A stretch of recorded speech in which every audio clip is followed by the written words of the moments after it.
লঙ্কা premier লিগে শেষ ওভারে হৃদয় ঝড়, এক ওভারেই 5 বাউন্ডারি, পরপর 3 বলে 3 ছক্কা, এক ওভারেই ছক্কা মেরেছেন 4টা। শাহনেওয়াজ ধাহানির করা সেই ওভার থেকে এসেছে 31 রান। যেমনটা শুনছিলেন, হৃদয়ের ব্যাটে ঝড়। শেষ পর্যন্ত অপরাজিত ছিলেন 8 বলে 31 রান করে, 4-6 আর 1-4-এ 387 স্ট্রাইক রেটে। ভাবা যায় এমন ফিনিশিং টপ ক্লাস, না বলে আর উপায় নাই। আগের ম্যাচেও দুর্দান্ত ছিলেন হৃদয়, অপরাজিত ছিলেন 35 রানে। আজও নট আউট হৃদয়, অপরাজিত 31-এ।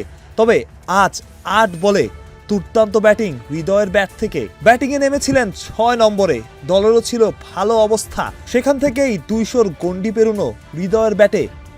এক ওভারেই 4 ছক্কা, 8 বলে 31 রান। সব মিলিয়ে জাফনা কিংসের বোর্ডে 202, যেখানে হৃদয়ের বড় অবদান।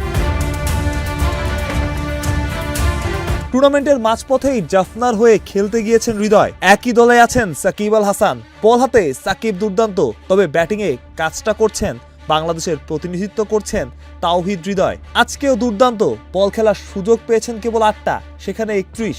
এমন ইনিংস নিশ্চিত করেই তাকে আত্মবিশ্বাস যোগাবে বাংলাদেশের জার্সিতেও। জাফনার হয়ে দ্বিতীয়বারের মতো এলপিএল খেলছেন তাওহিদ হৃদয়। নিজের প্রথম ফ্র্যাঞ্চাইজি লিগেও দুর্দান্ত ছিলেন এই ক্রিকেটার, তবে এবার যেন আরও পরিণত। সব মিলিয়ে এলপিএলে বাংলাদেশের ক্রিকেটাররা দারুণ করছেন।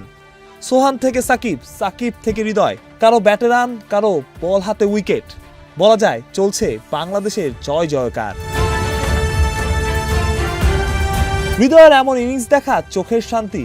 যেমনটা শুনছিলেন, শেষ ওভার থেকে এসেছে 31 রান, 4টা 6, 1টা 4, 1টা ডাবল এবং 1টা ওয়াইড। হৃদয়ের ব্যাটে দুর্দান্ত ফিনিশিং, 8 বলে 31, মনে রাখার মতো। মাহফুজ প্রত্যয়, বিডি ক্রিক টাইম।